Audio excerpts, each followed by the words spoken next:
نبی کے صحابہ کا حال تو یہ ہے کہ ان کی پہچان ہے نماز. قرآن کہہ رہا ہے تم جب بھی ان کو دیکھو گے یا تو تمہیں رکوع کی حالت میں نظر آئیں گے یا تمہیں سجدے کی حالت میں نظر آئیں گے. نبی کے زمانے میں اگر کوئی مسجد میں نظر نہیں آتا تھا تو صحابہ کہتے ہیں کہ دو قسم کے لوگ ایسے ہوتے تو جو مسجد میں نظر نہیں آتے تھے. یا تو بیمار آدمی نظر نہیں آتا تھا یا منافق آدمی نظر نہیں آتا تھا.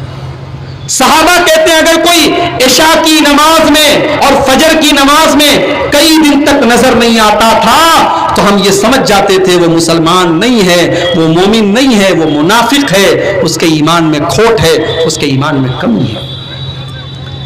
صحابہ کا حال تو یہ تھا. سفر میں اللہ کے نبی کے ساتھ جا رہے ہیں, عصر کی نماز کا ٹائم آ جاتا ہے. عصر کی نماز کا ٹائم آ جاتا ہے, مشرکوں کو پتہ چلتا ہے. مشرک لوگ آپس میں میٹنگ کرتے ہیں اور کہتے ہیں کہ یہ عصر کا ٹائم ہے, یہ نماز مسلمانوں کو اتنی پیاری ہے, اتنی پیاری ہے, اپنی جان سے بھی زیادہ پیاری ہے, اپنے بچوں سے بھی زیادہ پیاری ہے. مسلمان ابھی عصر کی نماز پڑھیں گے, بڑا اچھا موقع ہے, ہم ان کے اوپر حملہ کر دیں گے, ہم ان کے اوپر مل کر کے حملہ کر دیں گے, ان کو ختم کر ڈالیں گے. مل کر کے حملہ کرنے کی پلاننگ کی گئی, لیکن اللہ کے نبی کو اللہ تعالیٰ کی طرف سے بتا دیا گیا. تب اللہ کے نبی نے آدھے صحابہ کو حکم دیا کہ آدھے صحابہ نماز پڑھیں گے اور آدھے صحابہ ہتھیار لے کر کے دشمن کے مقابلے میں کھڑے رہیں گے. میرے بھائیوں, وہاں جنگ کے میدان میں بھی نماز نہیں چھوٹتی تھی اور آج ہم بلا وجہ نماز چھوڑ رہے ہیں. نماز کے ٹائم موبائل میں لگے ہوئے ہیں, نماز کے ٹائم دکان پر لگے ہوئے ہیں. ہماری مائیں بہنیں بھی نماز سے دور ہیں, ہمارا نوجوان بھی نماز سے دور ہے, ہمارے بزرگ نماز سے دور ہے. اللہ کی لعنت ہو ایسے کاروبار پر. اللہ ایسے کاروبار میں کبھی برکت نہیں دے گا جس کاروبار کی وجہ سے ہم نے نماز کو چھوڑ دیا. میرے بھائیوں, اپنی دکان سے کہہ دو, اپنے کاروبار سے کہہ دو, اپنی سروس سے کہہ دو, اپنی نوکری سے کہہ دو, اپنے بزنس سے کہہ دو کہ تجھ سے زیادہ امپورٹنٹ میرے رب کی نماز ہے. میں نماز نہیں چھوڑ سکتا ہوں, میں کاروبار چھوڑ سکتا ہوں, میں بزنس چھوڑ سکتا ہوں, میں 5 منٹ کے لیے 10 منٹ کے لیے دکان بند کر سکتا ہوں, مگر میں نماز نہیں چھوڑ سکتا. حضرت عثمان غنی کا دور ہے. ایک انصاری صحابی ہیں, ان کا بہت بہترین باغیچہ ہے, کھجوروں کا باغ ہے اور کھجوروں کے پکنے کا ٹائم ہے. کھجور پک چکی ہے اور کھجوروں کو دیکھ کر کے وہ اتنے محو ہو گئے, اتنے کھو گئے کہ ان کو بار بار کھجوروں کا خیال آنے لگا. نماز پڑھنے کے لیے مسجد میں گئے تو بھول گئے کہ میں کتنی رکعت میں نے پڑھا ہے, کیونکہ بار بار دماغ میں کھجوریں آ رہی تھی, کھجور کا پیڑ آ رہا تھا, کھجور کے گچھے آ رہے تھے. جب نماز ختم کر لی انہوں نے, گھر آئے تو اپنے بارے میں سوچا اور کہنے لگے لقد اصابتنی فی مالی فتنہ, میرا مال میرے لیے فتنہ بنتا چلا جا رہا ہے, میرا کھجوروں کا یہ باغ میرے لیے فتنہ بنتا چلا جا رہا ہے. اس کھجوروں کے باغ کی وجہ سے آج میں اپنی نماز کی رکعتیں بھول گیا, آج میں یہ بھول گیا کہ میں نے کتنی رکعتیں نماز پڑھی تھی. وہ صحابی حضرت عثمان غنی کے پاس آتے ہیں اور کہتے ہیں اے عثمان, آج اپنی کھجوروں کے باغ کی وجہ سے میری نماز کی تعداد میں کمی آ گئی, میری نماز میں جتنی توجہ میری ہونی چاہیے اتنی توجہ میں نہیں کر سکا. اے عثمان غنی, میں آپ کو گواہ بنا کر کے کہتا ہوں, میں اپنا یہ باغ اللہ کی راہ میں صدقہ کر رہا ہوں. صحابہ ایسے تھے میرے بھائی, نماز کی ان کی زندگی میں ایسی اہمیت تھی, نماز کے بغیر انہیں بے چینی ہوتی تھی. اگر کبھی ایسا ہوتا تھا کہ نماز کا ٹائم ہو گیا, اذان کا ٹائم ہو گیا اور ابھی حضرت بلال نے اذان نہیں دی تو اللہ کے نبی کہتے تھے یا بلال ارحنا بالصلاۃ, اے بلال جلدی سے اذان دے دو تاکہ ہم کو راحت ملے, ہم کو سکون ملے. تراہم رکعان سجدا, تم ان کو جب بھی دیکھو گے وہ تمہیں رکوع کی حالت میں نظر آئیں گے یا سجدے کی حالت میں نظر آئیں گے. میری ماں بہنوں, تہجد کی نماز, آج عورتیں, آج ہماری مائیں بہنیں تہجد کی نماز کتنی پڑھتی ہیں؟ تہجد کہاں پڑھتی ہیں؟ یہاں تو 5 ٹائم کی پڑھنا بھی پہاڑ ہے ان کے لیے. بہت ساری عورتیں کہتی ہیں مولوی صاحب چھوٹا بچہ ہے پیشاب کر دیتا ہے, پاخانہ کر دیتا ہے, ہمارے کپڑے پاک اور صاف نہیں رہتے ہیں. اور میری پیاری ماں بہنوں, یہ بہانے بنانے بند کر دو. حسن حسین کی ماں بھی نماز پڑھا کرتی تھی, حضرت فاطمہ بھی نماز پڑھا کرتی تھی. بچے اس دور میں بھی پیشاب کیا کرتے تھے, بچے اس دور میں بھی پاخانہ کیا کرتے تھے. جب اس دور کی عورتیں پانچوں ٹائم کی نماز پڑھتی تھیں اور بچے بھی پالتی تھیں اور آپ سے زیادہ کام کرتی تھیں, لہذا یہ بہانے اور یہ ایکسکیوز نہ بناؤ. اما عائشہ کو دیکھو, اما عائشہ رات میں تہجد کی نماز پڑھنے کے لیے کھڑی ہوئی ہیں, تہجد کی نماز پڑھ رہی ہیں اور سورہ طور کی تلاوت کر رہی ہیں. اور سورہ طور کی تلاوت کرتے کرتے جب اما عائشہ اس آیت پر پہنچتی ہیں, فمن اللہ علینا ووقانا عذاب السموم, جب جنتی جنت میں جائیں گے تو کہیں گے اللہ تو نے بڑا احسان کیا ہمارے اوپر, تو نے ہمیں جہنم کی آگ کے عذاب سے بچا لیا, تو نے ہمیں جہنم کے عذاب سے بچا لیا. اما عائشہ جب اس آیت پر پہنچنے لگتی ہیں, دہاڑے مار مار کے رونے لگتی ہیں, دہاڑے مار مار کے رونے لگتی ہیں, اور رات بھر اسی ایک آیت کو پڑھتی رہی, روتی رہی, پڑھتی رہی, روتی رہی, یہاں تک کہ فجر کا ٹائم ہو گیا. میرے پیارے بھائیوں, وہ بھی تو ہماری طرح انسان تھے. تراہم رکعن سجدہ, انہیں تم جب بھی دیکھو گے یا تو تمہیں رکوع کی حالت میں نظر آئیں گے یا تمہیں سجدے کی حالت میں نظر آئیں گے. امیر المومنین حضرت عمر فاروق فجر کی نماز پڑھانے کے لیے مصلی پر کھڑے ہوئے ہیں, مصلی پر کھڑے ہوئے, اور پہلی صف میں ابو لولو نام کا ایک آدمی جو پارسی ہے, جو پارسی مذہب کا ماننے والا ہے اور حضرت عمر کا دشمن ہے, وہ خنجر لے کر کے اپنے کمبل کے اندر خنجر چھپا کر کے آیا ہے اور وہ بھی نماز میں شامل ہے.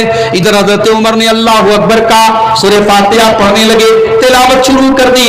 ابو لولو آگے بڑھا اور اس نے خنجر حضرت عمر کے پیٹ پر مارا اور کئی بار ان کے پیٹ پر حملہ کیا. حضرت عمر کے پیٹ سے خون کی دھاریں بہہ گئی, حضرت عمر کے پیٹ سے خون کی دھاریں نکلنے لگی, خون کا فوارہ نکل پڑا. حضرت عمر مصلی پر گر پڑے, مگر گرنے کے پہلے حضرت عمر نے عبد الرحمن ابن عوف کا ہاتھ پکڑا اور ان کو اپنی جگہ مصلی پر کھڑا کیا.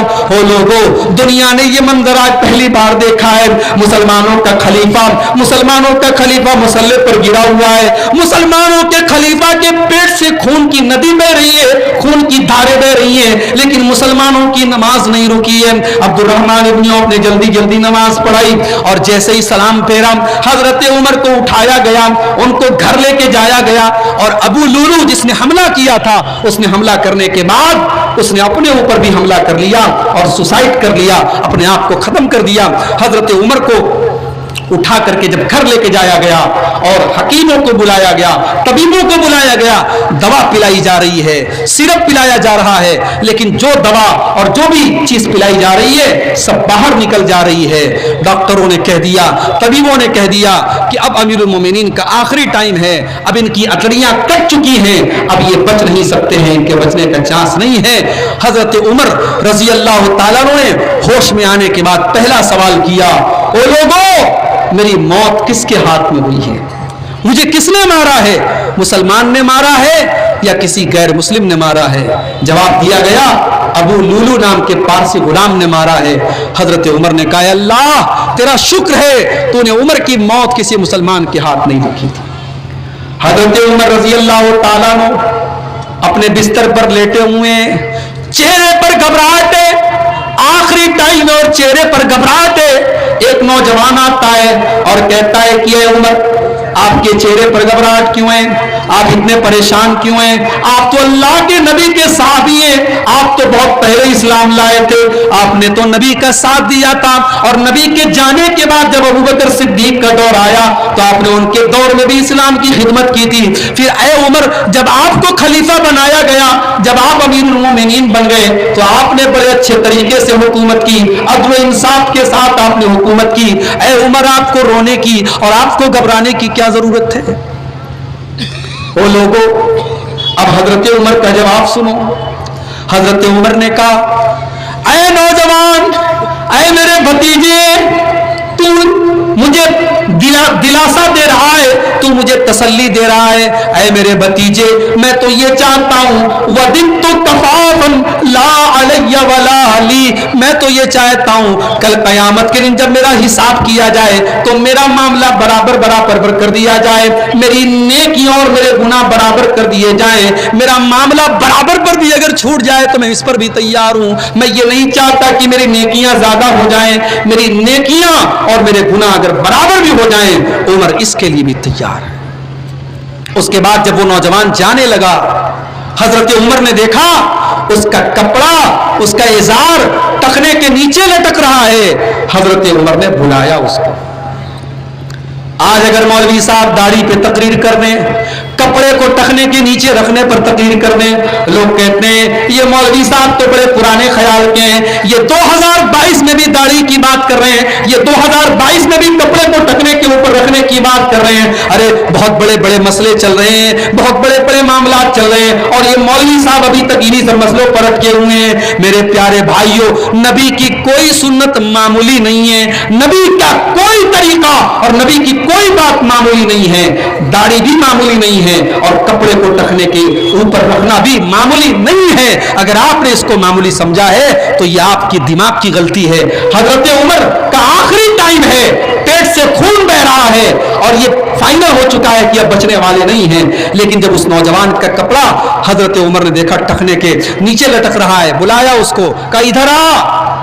اے میرے بھتیجے, ارفع ثوبک, اپنے کپڑے کو تو ٹخنے کے اوپر کر لے, فإنه أنقى لثوبك, اس سے تیرا کپڑا پاک صاف رہے گا, وأتقى لربك, اور یہی تیرے رب کے تقوی کا تقاضا ہے, یہی تیرے رب کے ڈر کا تقاضا ہے. اگر تو اپنے رب سے ڈرتا ہے تو اپنے کپڑے کو ٹخنے کے اوپر رکھ. اس کے بعد حضرت عمر نے اپنے بیٹے عبداللہ بن عمر کو بلایا, کہا بیٹا جا اور اماں عائشہ کے پاس جا کر کے ان سے کہو کہ عمر ابن خطاب یہ اجازت مانگ رہے ہیں کہ وہ اپنے دونوں ساتھیوں کے بغل میں, اللہ کے رسول کے اور ابو بکر صدیق کے بغل میں دفن ہونا چاہتے ہیں. اماں عائشہ, وہ کمرہ تو آپ کا کمرہ ہے, وہ آپ کی پراپرٹی ہے, اور آپ کی اجازت کے بغیر حضرت عمر اس کمرے میں دفن نہیں ہو سکتے ہیں.